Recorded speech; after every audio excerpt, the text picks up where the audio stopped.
On today's episode of the podcast, we're going to go for a ride in my new car to talk shop about the podcast, some of my goals for 2020, and more. I forgot to mention on the drive itself, but my new car is a 2018 Camaro, and this is a type of car that I've really wanted to have since I was a lot younger, like probably 10 or 12 years old, and I really can't wait to go for a drive with you in it. Now, of course, I can't show you the car on the podcast here, but maybe I'll do a YouTube video at some point. Speaking of YouTube, I'm at about 1,700 subscribers right now. That's up about 500 in the last couple weeks alone, so people really are jumping in there to subscribe, probably because they want to see what the giveaway I'm going to unbox at 2,500 subscribers is. So if you are wondering what that is as well, head on over to YouTube, the Clarineat channel, and hit subscribe, and don't forget to tap the bell icon so that you get updates when they're released. I'm your host, Sean Perrin, and you're listening to the Clarineat podcast at Clarineat.com, the show about all that's new and neat with clarinet, with the neatest people in the industry. Thank you so much for listening, and thank you to our sponsors and Patreon supporters for making the show possible.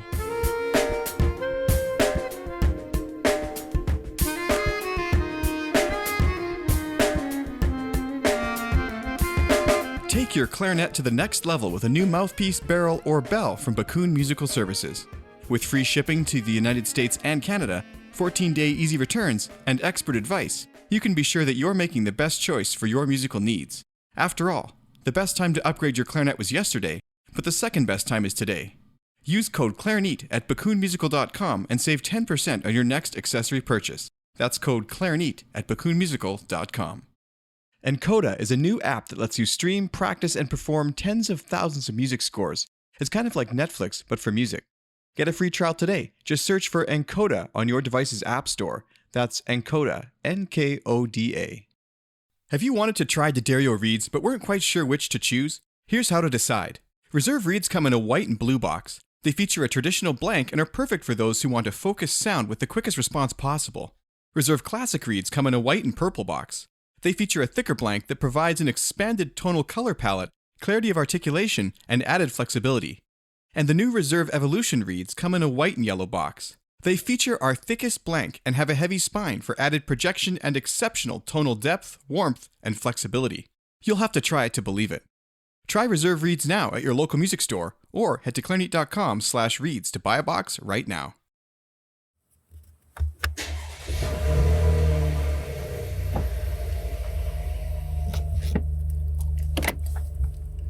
Hey everyone, welcome to my car. We're going to go for a little bit of a drive this morning.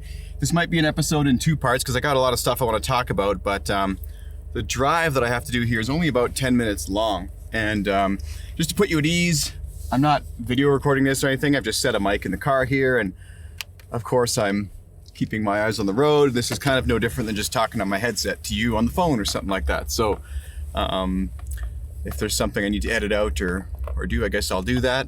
But you might hear some car sounds, obviously, like my engine in the background, or blinker, or maybe me honking angrily at people or something like that. So thanks for joining me, and thanks so much this year for listening. I wanted to do a bit of an in-car episode because it's something fun I like to do once a year, and I normally do it on the way to a clinic at a school that I teach in September, and I've been recording traditionally my sort of in-car episode as part of International Podcast Day, which I managed to somehow miss this year. I guess I was in a hurry because I did do that clinic in the morning. I must have just been in a hurry and forgot about it and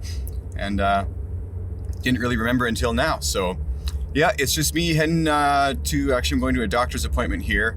I didn't really talk about this much in the podcast, but I've been strangely sick this year with some weird, I don't know exactly. I haven't found out what, but I've lost a lot of weight. I was actually up around 170 pounds, which was not exactly ideal last year around this time. And now I'm only 147. So yeah, I don't know what's going on, but trying to get to the bottom of it. So that's where I'm driving. It's kind of a cold day here in Calgary, Canada. There's some snow on the ground, but it's not fresh. It hasn't really snowed all week. But I'm trying to check the temperature here. It's 5 degrees Celsius, which is, I don't know, about maybe 40 Fahrenheit. I'm not too good with that. But it's not freezing, which is kind of surprising for December. But we have these things in Calgary.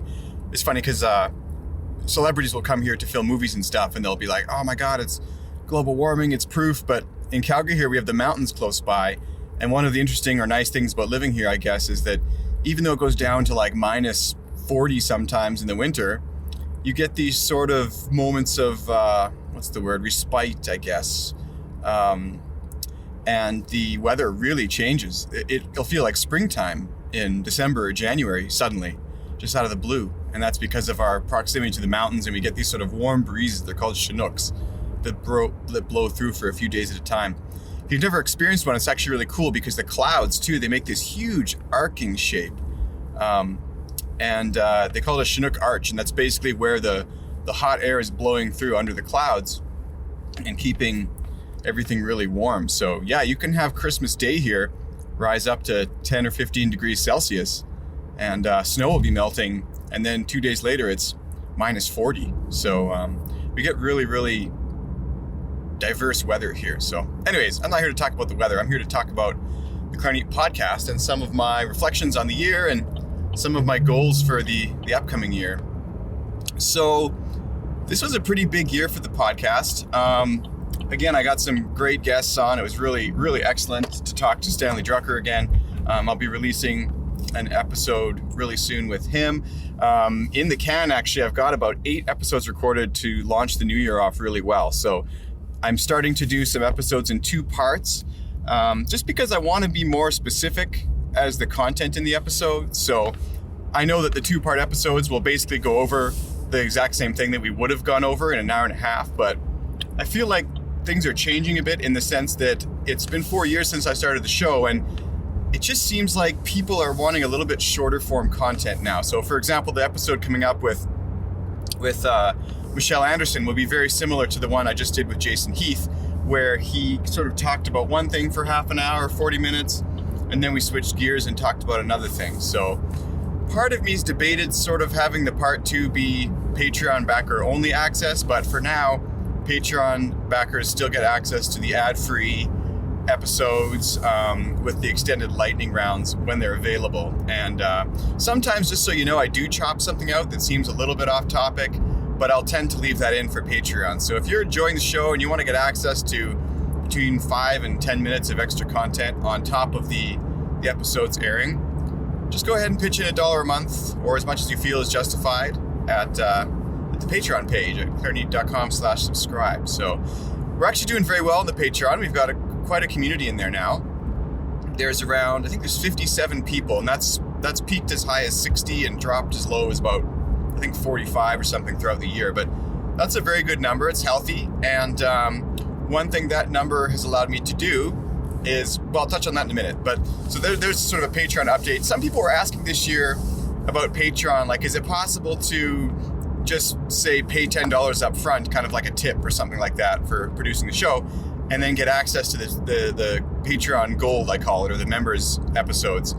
And I'd love to be able to even like give away a complimentary access or something, but unfortunately that's just not the way Patreon works. So that's why I have the lowest tier set to $1. Some other content creators will list the lowest tier as like $5 or $10 or something like that, just to get in. And some creators actually do this on a per episode basis. Like if you want to contribute, okay, maybe it's $1, but then it's per episode. So if there's 8 episodes a month, you pay $8 or something like that. But I really wanted it to be the lowest barrier to entry possible, because I don't feel like I don't feel like I'm doing this to try to prohibit people from accessing it. It's just that there are costs associated, which I'll also talk about in a minute, which I've talked about before on here, and I don't want to dwell on it too much, but suffice it to say that if you're enjoying the content and if you're the kind of person who grabs a cup of coffee every morning, I don't want it to feel like a huge burden, but I also don't think it's too much to ask to contribute $1 a month to the show. And I don't think there's any person who, if they really thought about it, would not be able to afford $1 per month. So that's why it's set to $1. But if you do feel like you want access to some other things or to pay a little bit more and help the production out, then you can pay really whatever you want. But I've got $1, $5, and $10 tiers set up on Patreon. So, and there's a nice mix in there, which I'll talk about more in a second. So that's kind of a Patreon update. Someone had asked me this year, will you be switching away from Patreon because I don't want to use Patreon? And then someone had a problem with some kind of free speech issue or something on Patreon, or someone thought it was kind of hard to use and not convenient. You know what? I'd love to be able to like custom design some sort of website or something that would allow me to give access to people, but I don't have the wherewithal to do that right now. And Patreon is such a convenient system for me as far as like collecting payments and giving out rewards and giving access to an independent stream that I'm going to stick with it for now. Trust me, the free speech issues that they've had resonate with me too. But to be fair, Patreon's a private platform. So if for some reason they don't agree with what someone's saying and want to block them from their own channel, I'm just not sure that I can really take issue with that either, because that's, it's a two-way street, right? Free speech in a public square is a little bit different than free speech on someone's website that they have. So I don't really want to get into that too much, but as an answer to that question, I'm not going to be leaving Patreon anytime soon, although I did consider the implications of whatever had happened with their whole free speech and whatever. So on to a bit of the podcast, the business side of things. I asked a couple years ago if people wanted me to push more for them to contribute on Patreon or for crowdfunding or donations, or how this kind of thing is supposed to operate, because it is expensive. I mean, the web hosting for Clarineat.com is into the hundreds of dollars a year. The podcast, another couple $100. All these things really add up. And recently, due to the help of some sponsors and also the Patreon, I've decided to bring back one member so far to assist me as far as the production goes. So I had actually decided to move on from the production team for a while, because they started out helping me. Some people, there was a lot at first. I think there might have been a few too many at first, and I kind of lowered that number just to make things a bit more manageable for me. But I just felt bad after a year and a half. I still wasn't in a position where I could pay these people. So I decided to just try and go it alone again. But lo and behold, I was able to secure some new and different sponsor arrangements for the new year, which you'll hear about soon. And also, the Patreon backing has, gone up a bit this year. So I was like, you know what? I can afford to do this, and it's going to save me time and make it so that I can produce more content. So I'm really excited that thanks to your help, I'm able to do something I always want to do, which is hire someone to edit and assist with the podcast. So that's really great, and I'm really excited about that for the year. And I want to say a big shout out here to Brian Chappelle for his work so far, and the work that he'll continue to do in the new year for the podcast. So that's the kind of thing I want to make possible, and I'd love to get even more people on board to help and assist, and take the show new places. But we'll see. It depends a lot on listener response and that kind of thing. So there's a bit of an update with that. As far as content goes, I realized that when I first started this show, I've been thinking deeply about this for a few days now. But when I first started the show, I was really pushing the boundaries. Like, I was having guests on about all sorts of things, and pretty much anything that was of interest to me, I managed to somehow make work as a clarinet topic. For example, the one from Etymotic Research, which is a company that did earplugs. Personally, I think that was one of the best episodes, and one of the real episodes that any musician could really get value out of, but also that I think as a clarinetist, I really found value in, and I really enjoyed. So one thing I want to do for the new year is really push those kind of boundaries again, explore maybe some topics like health and diet, mental well-being, all these sorts of things, which maybe aren't directly related to clarinet, but are obviously related to the career of a musician. And another thing I realized is when I listen back to the older episodes, the show has gone so far, and I feel like I've really grown as an interview host, and I had not much of an idea what I was doing at first, and now I feel like I've really got things under control. But it's getting safe, and anytime you're getting safe, whether it's with music or with anything really, when you start to feel safe, it means you're no longer pushing boundaries. And so my goal is for 3 years from now to feel that the content I've made is as embarrassing as the content I made 3 years ago. And I don't mean like it should be bad, but I want to have grown so much that I look back and I'm like, man, this is hard to listen to, in a good way. Like, I've come a long way, And so I'm just arriving at my destination here, so we'll have to cut it short here and come back for part 2. But I really want to feel that I'm pushing those boundaries again. And for me, a big area I want to explore is YouTube, because I feel that is a huge unexplored territory for me, and I know it's probably one of the best ways to influence nowadays online. But I'm also wanting your thoughts. So like, how are some ways that I could make this more interesting for you as a listener? How are some ways that you think that maybe I could push myself? And I really genuinely want you to send me an email. I do reply to, I think, all the emails. Maybe some slip through the cracks here and there, the junk mail or whatever. But if you send me an email directly or through the contact form on the website, I will reply. So you can either go to clarineat.com, click on the Contact Us page and send me an email there, or feedback@clarineat.com is always active, and you can say hello or tell me your thoughts. And I'd just really love to hear what you think as far as where the show should go and kind of things that I could push for the new year. So I'm going to take a break here. I got to go to this appointment. I'll come back in the car and continue this recording in a few minutes. Thanks so much for listening. All right, due to the magic of the editing process, that will have only felt like a moment for you, but it was actually almost an hour, almost 2 hours for me, but I'm back. We're going to start the car here and get going again. So actually I just stopped at Starbucks and grabbed myself a coffee, so which is something I'm doing less and less. I'm so tired of paying $4 or $5 for a cup of coffee, but here we are. Anyway, so that's some of my podcasting goals for the year we were just talking about before I left everyone there. But I don't know, I think it'd be great to keep growing and try something new with the YouTube, and I'm really excited about that. One last thing I thought that I should mention about YouTube is I'm trying to grow that channel. You might remember last year I was trying to reach 1,000 subscribers because that's the point where you can get like a custom domain or something. So now it's youtube.com/Clarineat, which I'm really happy about. But in order to monetize the channel, which is where you can actually receive ad revenues for the ads YouTube's already putting on your videos, I think you have to hit like 4,000 hours of watch time in a year, which I thought would be no problem. But obviously people don't really watch podcasts that much on YouTube, although some people watch it there, they seem to anyways. So I'm trying to now reach 4,000 watch hours, which is about double what we're currently getting on there, amazingly. Although I guess 4,000 hours is actually quite a long time. So anyways, in the upcoming year here, I've got a surprise box from Bakun. It's going to be a giveaway. Whatever's in that box is going to be a giveaway on the YouTube channel at 10,000 subscribers, but I'm going to be opening the box and doing a reveal of what's inside at 2,500 subscribers. So we're currently about halfway there at almost 1,200 subscribers.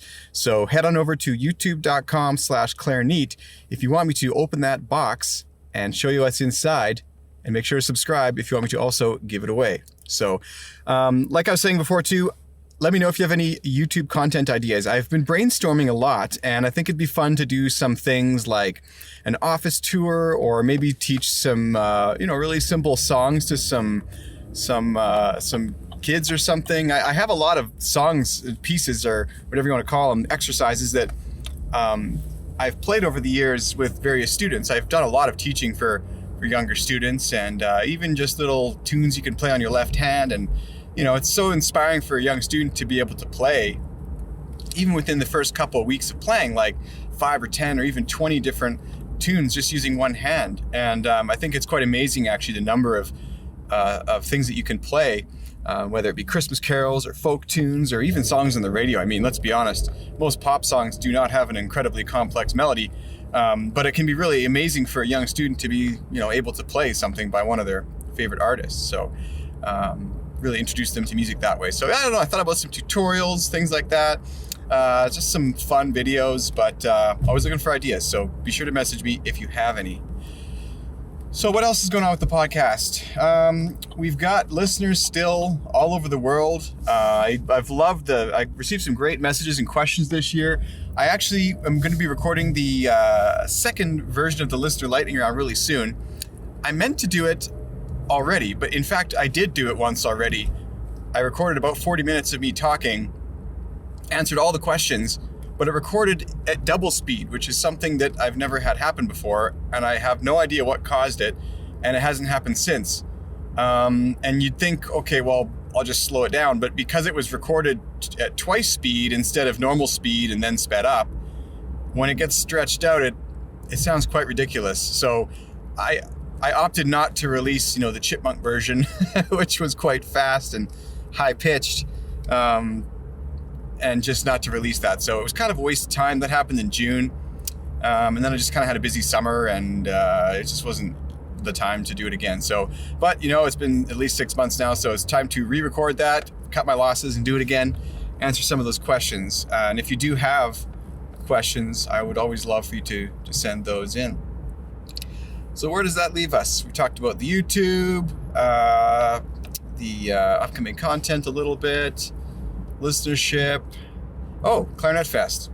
So this summer, I'm going to be heading to Clarinet Fest again. Thank you to Bakun, who I now work for, of course. But they have been super supportive of the podcast. I'm going to say this now. This may change slightly for various reasons, but this is the plan. The plan is for me actually to have a booth out there this year, where I'll be at for some of the time of the Clarinet Fest, helping with the Bakun booth, of course, because I work there, but also part of the booth will be designated for Clarinet, and I hope to be able to do kind of my walk around again and some videotaping, interviewing people there. And I hope at the booth that I'll have set up to actually sit down with some artists and guests as they come by the show and record some episodes, which I'm super excited about. Get the word out, record some episodes, even some little come by and maybe have a 15-minute lightning round interview or something like that. Just say hi and tell me about what you're experiencing. My hope is to get a whole bunch of content actually recorded this time, which has been previously kind of difficult because, you go down there and you meet people, but you don't have the chance really to record on site. So I want to change that this year, and that's going to be one way that I hope will make that happen. I was talking to Jason Heath recently, and he was talking about how, you probably heard on the podcast, but I'll just recap here in case you didn't. He was saying that when he goes to the ISB convention, which is the International Society of Basses, he records like 25 episodes every year and releases them over the next 6 months. And that seems like an incredible amount of work and research ahead of time, hoping to talk to that many people. So I was going to set it to a goal of like maybe 10 full interviews to get out of that. But I do really want this time to go ahead and actually not just meet artists and try to connect with them later, which has worked well, let's be honest. I mean, many of the conversations that I've been having are because of having gone to the Clarinet Fest in the past or other events like that. So I guess my sort of comment about Clarinet Fest here is threefold then. So first of all, this will be my first Clarinet Fest since I think 2017 was the last one I went to. So I kind of took a 3-year break in a way. So if you're looking to meet me or come say hi, I'll be there this time, which will be really nice. Second thing is I'll probably be at the Bakun booth and recording there if you want to come have an interview. And the third thing is, what was the third thing?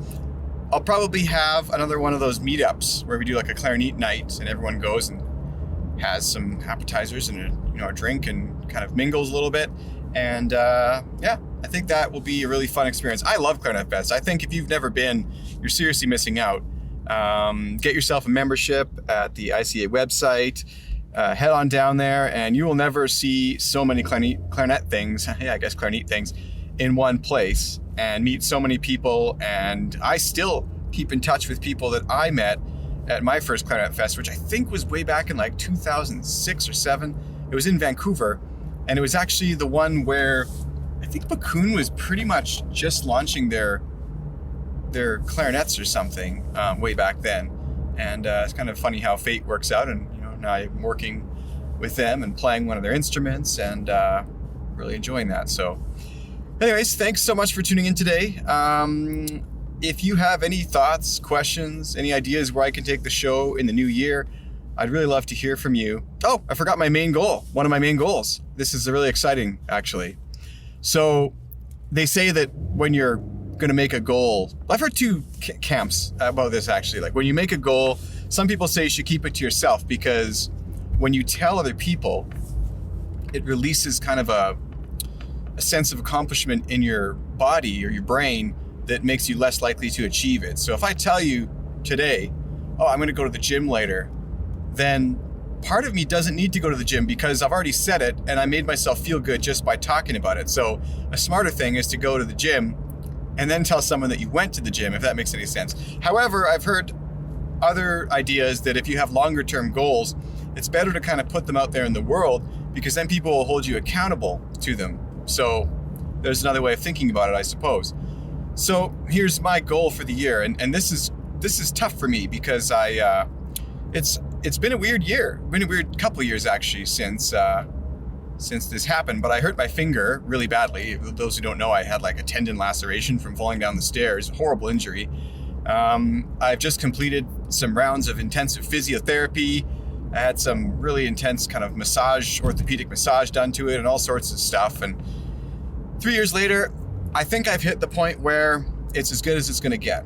Now, it's not perfect, but I really want to get back into playing more again. And I know that might come as a surprise, like, oh, what do you mean you're not playing that much? Well, no, I'm not playing that much. I'm not able to play that much. I haven't been able to play that much. When I had this injury, a lot of my freelancing stuff seemed to dry up. And also, the economy here is basically dead where I live. It's been really horrible. It's basically collapsed. So there are not as many music gigs anyways to do so. But, and I also just, was not able to as much with the baby. I decided to take some time off and been super busy with Bakun and the podcast, and life gets away from me, right? So am I still playing? Of course. But what I mean by playing is playing goals. I wanted to set myself some actual artistic goals this year outside and separate from the podcast, which has kind of been my main focus. The podcast and my job and my daughter and all those things have been kind of my main focus the last couple of years. So this year, and this is maybe a lofty goal, but I want to put on some kind of recital of music that I love locally, just for myself, for my own sake. And I want to start planning my second recording project, which is something that I was originally hoping to do. It's so funny how things work out, because I recorded originally in 2015 and really enjoyed it, really loved that whole process, except for the person I was, some of the people I was working with were not ideal, but that's great to learn too. But I really loved the process. I loved everything about it. I loved all that stuff, and releasing it and having this in kind of my back pocket is something that I did. And then the very next year I hurt myself. So I went from kind of thinking it was something I'd plan every year or two to being like, well, I don't know if I can even play anymore. So yeah, I want to start planning a second recording project of some kind, just to get that out there. And it was just so fulfilling to do that. So things have changed though, even in the last 4 years. I mean, there's no such thing really as CDs anymore at all. And that was suspect in 2015. So there's also no such thing as Alberta Foundation of the Arts grants really anymore, because like I said, the economy here is basically dead.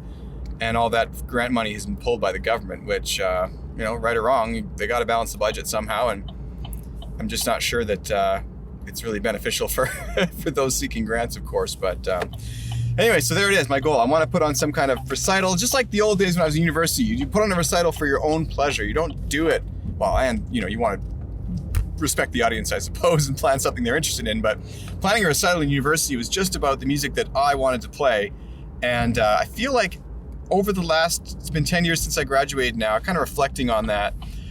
But you start doing stuff for other people too much. Like, sure, you're playing, but you're playing some church gig and you don't really care about the music, to be quite honest, all that much for Christmas time or whatever. Is it fun? Is it enjoyable? Yeah, but is it advancing you as a player and as an artist? Not really, to be quite honest. So that's really what I want to do, is get back into some repertoire, the excitement. I miss the excitement of kind of playing in that sense. So I want to get back on the bandwagon, quite literally, as a performing artist, now that my hand's feeling better and my confidence is coming back, and I've got this great new instrument, obviously, and just want to get back with all that stuff. So anyways, I babbled about that a little bit more than I was hoping to, but hopefully if you've been facing similar injury or setbacks, that helps you somewhat. And I had a question come in a while ago, actually. Someone was asking, which I'll be addressing on the listener lightning round question, but how do you deal with, having a young child and you're playing? And it's hard. It's quite honestly very difficult, because when you finally get the baby to sleep, you're not exactly excited about grabbing the clarinet and busting out some good, long tone practice, and not only waking her up, but you're physically and mentally exhausted anyways. So anyways, I'll dive into that a little bit more on the listener question episode that's coming up here. So Yeah, thank you so much for tuning in. You can check out the show as always at Clarineat.com. This month, I'm kind of taking it as a solo month. I'm doing 4 episodes by myself. It's going to be this one, Listener Lightning Round. Oh, that's not true. I'm going to have Santa Claus back on for a quick interview for Christmas here. He's got time just before he heads off at his sleigh again. And I'm doing, this one, Lightning Round. This one, Listener Questions. Santa, and the top moments from 2019. I'm going to bring that back. That was something really popular that people were asking for, and I'm now able to, I'm always able to do it, I guess, but I'm able to see the value in it and spend the time on it. So thanks so much for listening. I look forward to seeing you next time for more of what's new and neat for Clarinet on the Clarineat podcast.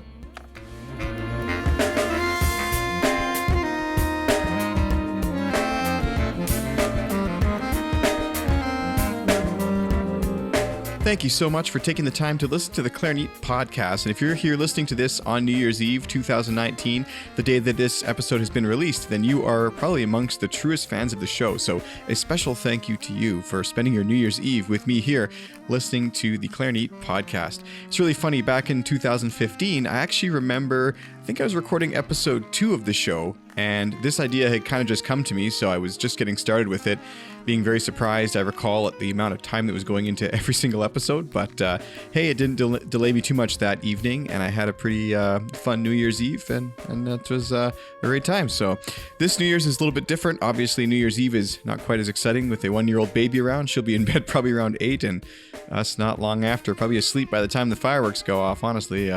But that's the way it goes. So anyways, thank you so much to you again for listening. Thanks to the Patreon supporters for making the show possible. And thank you also to our sponsors. We've got Encoda, which is a new app kind of like Spotify, but for sheet music. You can check them out and get a free trial at encoda.com. That's NKODA.com.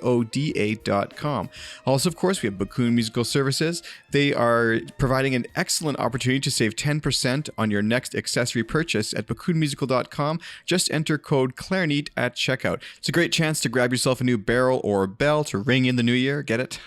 Or maybe a mouthpiece such as the Vocalese, which has been a really popular seller. Also, we have D'Addario. You can check out their new Reserve or Evolution reeds at your local music store, or head to clarineat.com/reeds to buy a box right now. That's all for today, and I want to invite you to tune in for the next episode, which will be kind of some tips I have for how to get the most out of your life and musical career in 2020. Then we'll resume with our regular programming in January. I've got some episodes with Michelle Anderson, Cornell Volak, Stanley Drucker, and more coming up on the Clarineat podcast.